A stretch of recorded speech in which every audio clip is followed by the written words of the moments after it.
Tommy P back with another naturally obsessed look into basketball. If you're new to the channel, please make sure to hit that like button, subscribe button, and comment down below. Let me know what you thought about today's video. And as I always like to preface by saying, I am not a basketball expert, just a fan who's naturally obsessed. And in today's video, I want to talk a little bit more about something I briefly covered a couple weeks ago while making one of my videos about DeAndre Ayton. And I want to kind of focus solely on that today. And that's that James Jones would love to acquire a pick in this year's draft in the lottery.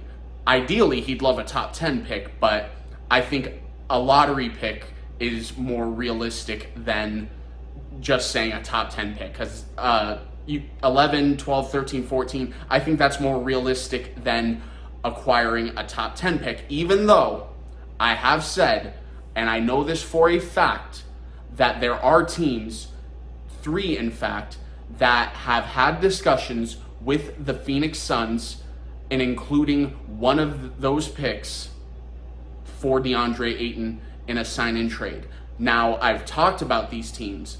I've said I know that they've talked about including this pick, but I don't know what that ultimate package with that pick would look like. For example, I'm not going to talk about all 3 teams, but I know for 100% fact that the Indiana Pacers and the Phoenix Suns have had conversations for DeAndre Ayton and Indiana's number 6 overall pick. Don't know what that looks like ideally. I don't think it would be necessarily a DeAndre Ayton for the 6th pick straight up. I think they would ask Phoenix to include more. And I don't know if any players from Indiana would be included with that pick sent back to Phoenix. I don't know. I have not been given that information, but I do know for a fact that the 6th pick going to Phoenix has been at least discussed. Don't know how deep those conversations have gone, but they have happened. And I got a little clap back from you Detroit Pistons fans. I love y'all. Not trying to piss you off. If I do though, so be it. It is what it is. Never in my video that I made about DeAndre Ayton and the Detroit Pistons talks heating up did I say that I think they will or should include the 5th pick with Jeremy Grant. It was more of a question than a statement, saying that because other teams are willing to include this year's draft pick in packages for DeAndre Ayton, I didn't know if that was realistic for the Pistons, because I know the Pistons feel that they're heading in the right direction and they want to continue building around Cade. And I think in this year's draft, there's going to be a lot of really good talent available at number 5 to continue building around Cade. So it was just a question, not a statement. So that being said, outside of DeAndre Ayton, because realistically, at this point in time, if James Jones does want to acquire a pick in the lottery, I think DeAndre Ayton's your only true realistic option to acquire a lottery pick. But there are many other assets that the Phoenix Suns have to be able to acquire that lottery pick should they choose to go that way. And I've talked about it over and over again, and I'll just reiterate it real quick. The Phoenix Suns within the organization truly do believe that they are in a very good position should a true NBA superstar become available. Not a star, not an all-star, a true NBA superstar become available. They feel they're in good position to be able to acquire said superstar with a number of different assets that they possess. And the key word there is if, right? Because how many true NBA superstars are there in the NBA? Not many. Not many at all. That's why I try to be very careful when I throw around the word superstar. And those I consider superstars, most of them are not going anywhere. Most of them. But there is a lot of drama surrounding certain players. I'm not going to get into them, right now. That's not the time or the place, and I've already talked about it. So if you want to know who I'm kind of referring to, go back and watch some of my previous videos. But drama is not much in sports anymore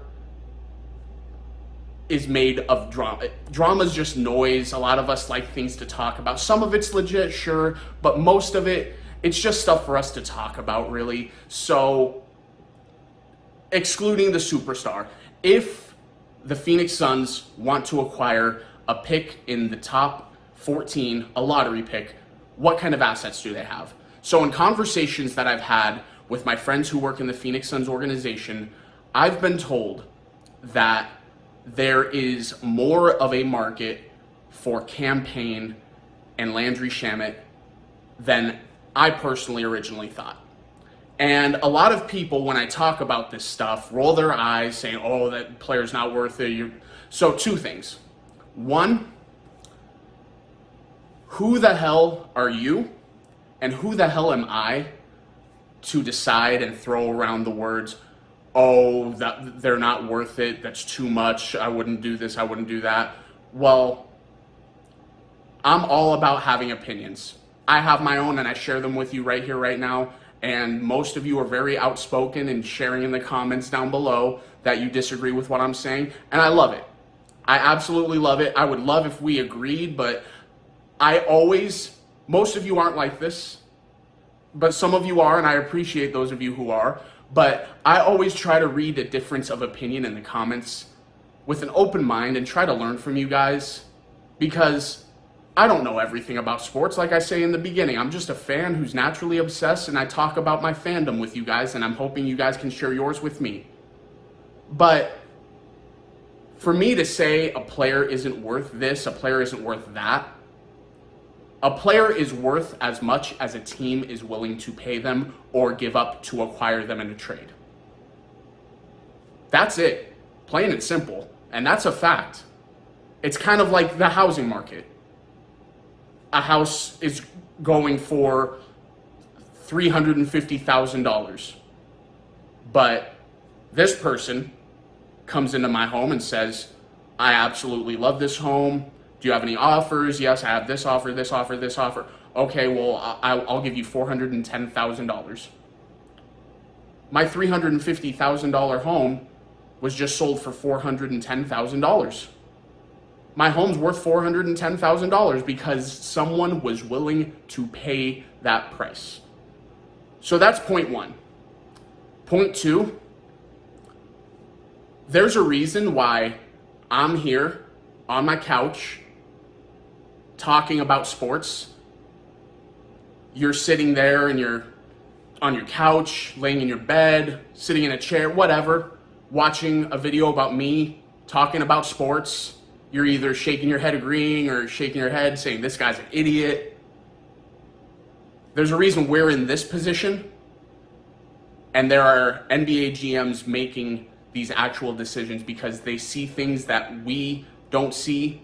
They know things that we don't know. They evaluate talent different than we evaluate talent. So I think they know more than we do. Just my opinion, but I think they know more than we do. So that's out of the way. Hearing that Cam Payne and Landry Shamet have more of a market than originally thought. Not saying that it's strong. I'm hearing that it's very limited, but it is more than what was originally thought. And I'm hearing that James Jones isn't necessarily trying to ship Landry Shamet out because he does love Landry Shamet. Landry Shamet had a rough year, picked it up a little bit after the All-Star break, had some strong playoff games, but also some pretty poor playoff games. But I'm told, and my personal opinion as well, I do expect, should he remain with the Phoenix Suns, for him to have a better, more consistent year. And Cam Payne is someone I was told from the beginning that James Jones isn't necessarily looking to ship him out, but he is looking for upgrades at the backup point guard position. And should that happen, Cam Payne is then dispensable. You don't need him on your roster, so it would be kind of foolish for you to keep him on your books if you have someone at backup point guard that's better than him. So those two players, for some teams, are considered assets. You have the expiring contract of Dario Saric, and that's probably his only value, but it is value for teams that are looking to shed salary in the immediate future because this is the last year of his deal. I believe it's just north of $9 million. So some team is going to see $9 million coming off their books at the end of next season and see some value in that. Jay Crowder is another guy who has value for, one, his expiring deal, which is just north of $10 million, and he's still a starter in this league, and a damn good one. A very damn good one.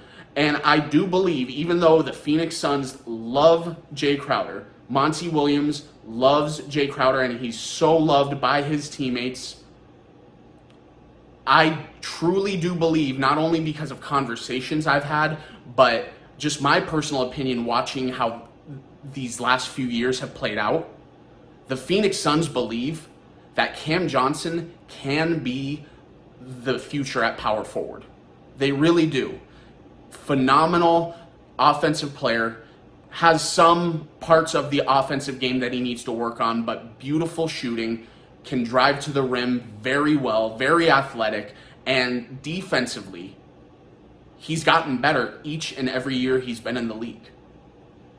The only reason, and I've had talks with my friends while the season was going on, there were legitimate ongoing conversations considered from the coaching staff that Cam Johnson should be starting at power forward over Jay Crowder and having Crowder come off the bench. But ultimately, they stuck with Crowder because Crowder is a much more versatile defender. And with all the offense from Booker, Paul, Ayton, they really did feel that they could get... And Crowder, he's a very streaky offensive player. When he's off, he's flat out awful. But when he's on... incredible. Very, very good when he's on. So that's that. And also there's the expiring contract of Torrey Craig. I'm not sure how much value a Torrey Craig has at the moment. I'm sure it would be more than a campaign, but Torrey Craig, it's just his contract is just north of $5 million, and very versatile defender as well, coming off the bench. Can hit some threes when you need him to, and he's the type of player that if you're hoping to go on a championship run, you need a guy like a Torrey Craig. There are guys who do what Torrey Craig does better than Torrey Craig, don't get me wrong, but you need players that have that type of skill set if you're hoping to go on a long championship run. So there's that. I don't think any one of those particular players, even necessarily any two combination of those players, would be enough to acquire a lottery pick this year.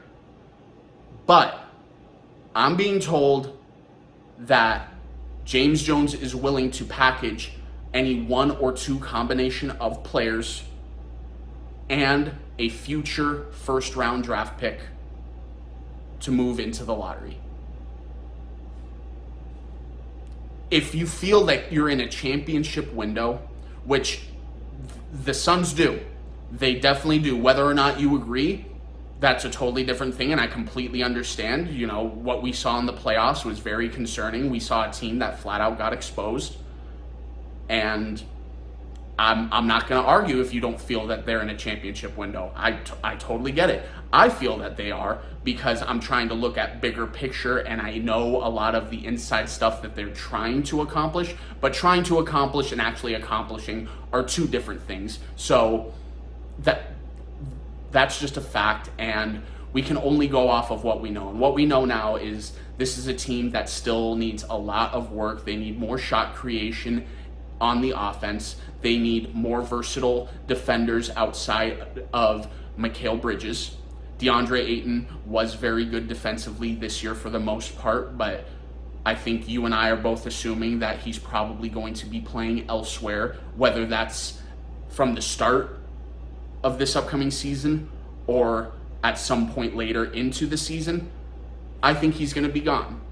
So let me know what you guys think about everything I just laid out, do you think any combination of players is enough to get it done? Do you think any combination of players and a future first round pick is enough to get it done? Let me know. And do you think them trading into the lottery is going to be a difference maker? Because I'm telling you right now, before I say goodbye to you guys, the reason they're so dead set on trying to do this is because James Jones views a couple of these guys that are projected lottery picks to be instant impact guys off of the bench, similar to what Cam Johnson was when he was drafted. A lot of us scratched our heads. I'm totally guilty of that when the drafting of Cam Johnson happened, but that draft pick by itself, what we found out as the season progressed anyways, is what won me over with James Jones.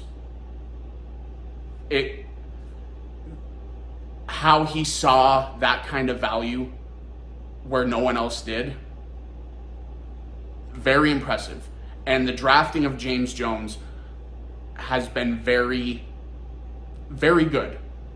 I don't want to say great because we do have the Jalen Smith fiasco. I wish they would have drafted Tyrese Halliburton, but they didn't, and it is what it is. But Cameron Johnson, using their pick last year to get Landry Shamet. Say what you want about how disappointed you were with Landry Shamet, but I'm telling you right now, Landry Shamet is better than any player you would have been able to draft at that position. You know what I mean? Like at 29, you're not going to find a player better than Landry Shamet, at least in the immediate future. You know what I mean? And then something I briefly talked about in a previous video is I give all the credit of the Suns trading to get Mikal Bridges on draft night to James Jones, because James Jones was the one who talked Ryan McDonough out of trading for another player. James Jones is the one who said, we need this guy, and talked Ryan McDonough into making the right decision. So James Jones, he knows what he's doing when it comes to prospects. I trust him. I hope you trust him. And if you don't, again, let me know in the comments down below why. But I appreciate you guys watching. Please don't forget to hit the like button, subscribe button, and comment down below letting me know what you thought about today's video. And I'll talk to you guys later. Thanks, guys.